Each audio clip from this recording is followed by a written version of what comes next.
नमस्कार किसान भाइयों, एक बार आपका फिर से स्वागत है हमारे YouTube चैनल में। आज के इस वीडियो में हम आपको भारत में गेहूं की सबसे ज़्यादा उत्पादन देने वाली 3 ऐसी खास किस्मों के बारे में बताने वाले हैं जिनकी मांग बहुत ज़्यादा रहती है।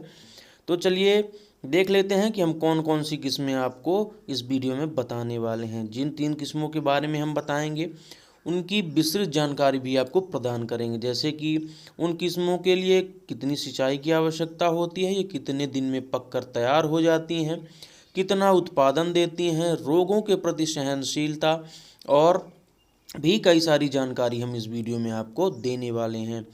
तो अगर आप भी गेहूं की खेती करना चाहते हैं तो इस वीडियो में अंत तक बने रहें और वीडियो अच्छा लगे तो वीडियो को लाइक ज़रूर करें। तो चलिए यहाँ पर सबसे पहले किस्म की बात कर लेते हैं। तो सबसे पहली किस्म है आपकी DBW 187। जी हाँ किसान भाइयों, DBW 187, जिसे हम करण वंदना के नाम से भी जानते हैं। अब इसकी पकने की अवधि की बात करें कि यह कितने दिनों में पककर तैयार हो जाती है, तो यह लगभग 120 दिनों में पककर तैयार हो जाती है, जो कि बहुत ही कम समय है। अब इसके बाद हम इस किस्म के लिए सिंचाई की बात करें कि इस किस्म के लिए आपको कितनी बार सिंचाई करनी पड़ेगी, तो इस किस्म के लिए कम से कम 5 से 6 बार आपको सिंचाई की ज़रूरत पड़ेगी।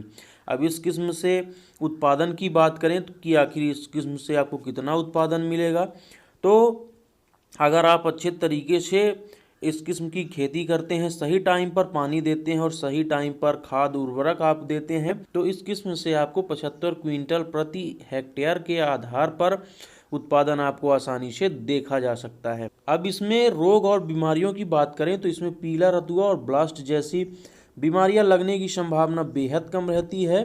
इस गेहूं की सबसे बड़ी विशेषता ये है कि इसमें कई पोषक तत्व जैसे प्रोटीन, लौह, जस्ता और खनिज तत्व प्रचुर मात्रा में पाए जाते हैं।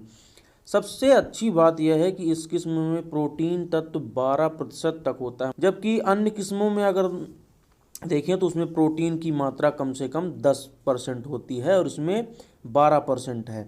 अब चलिए इसके बाद दूसरे किस्म की बात करें कि दूसरी किस्म कौन सी है जो भारत में सबसे ज़्यादा उत्पादन देती है। तो यहाँ पर दूसरी किस्म आती है आपकी DBW 222। जी हाँ किसान भाइयों, DBW 222, जिसे हम करण नारेंद्र के नाम से भी जानते हैं। अब इसके पकने की अवधि की बात करें तो यह किस्म लगभग 143 दिनों में पककर तैयार हो जाती है। जी हाँ किसान भाइयों, 143 दिन लगते हैं इसको पकने में। अब सिंचाई की बात करें कि इस किस्म के लिए कितनी सिंचाई की ज़रूरत पड़ती है, तो इस किस्म के लिए कम से कम 5 से 6 सिंचाई की ज़रूरत पड़ती है। और वहीं अगर इसमें सिर्फ आप 4 सिंचाई करते हैं तब भी आपको उत्पादन लगभग देखने को मिल जाएगा। अब इसके बाद उत्पादन की बात करें कि इसमें उत्पादन कितना आपको मिल सकता है, तो अगर आप अच्छी देखरेख के साथ इस किस्म की खेती करते हैं तो आपको लगभग 65 कुंटल से 82 कुंटल तक की पैदावार आसानी से देखने को मिल सकती है, जो कि बहुत ही अच्छी बात है। अगर आप 25 अक्टूबर से 25 नवंबर के बीच बोते हैं तो ये सही उत्पादन आपको निकाल कर देने वाली है।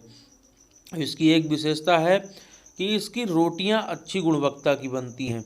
अगली जो किस्म है गेहूं की, वो जो कि बहुत ही अच्छा उत्पादन आपको भारत के किसी भी राज्य में देने वाली है, उसकी बात करें तो वो है HD 3226, यानी कि जिसे पूसा SSB के नाम से भी जाना जाता है। अब इसके पकने की अवधि की बात करें तो यह लगभग 135 से 140 दिनों में पककर तैयार हो जाती है। अब इसके बाद देख लेते हैं कि चलिए इस किस्म के लिए आपको कितनी सिंचाई की आवश्यकता पड़ने वाली है। तो इस किस्म के लिए आपको लगभग 4 से 5 सिंचाई करने की आवश्यकता होती है। अब इसकी रोग प्रतिरोधक क्षमता की बात करें तो यह करनाल, बंट, फफूंदी और गलन रोग प्रतिरोधक होती है।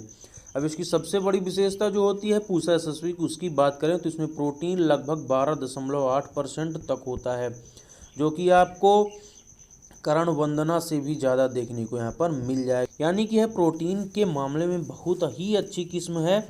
तो चलिए जैसा कि हमने बताया कि इसकी 4 से 5 सिंचाई की आवश्यकता पड़ती है, तो आपको पहली सिंचाई बुआई के 21 दिन बाद करनी है। 21 दिन के पहले आपको सिंचाई बिल्कुल भी नहीं करनी है। और इसकी बुआई की बात करें तो इस किस्म की बुआई आपको 5 नवंबर से 25 नवंबर तक उचित मानी जाती है। तो इसी बीच में आपको इस किस्म की बुआई करना है। अगर आप इसी तरीके से खेती करते हैं तो आपको बहुत अच्छा उत्पादन यह किस्म आपको देने वाली है। तो किसान भाइयों, आशा करते हैं आज की वीडियो आप सबको अच्छा लगा होगा। वीडियो अच्छा लगा हो तो वीडियो को लाइक ज़रूर करें और साथ ही अगर चैनल में पहली बार है तो चैनल को सब्सक्राइब जरूर कर लें। चलिए मिलते हैं अगले वीडियो में, तब तक के लिए धन्यवाद।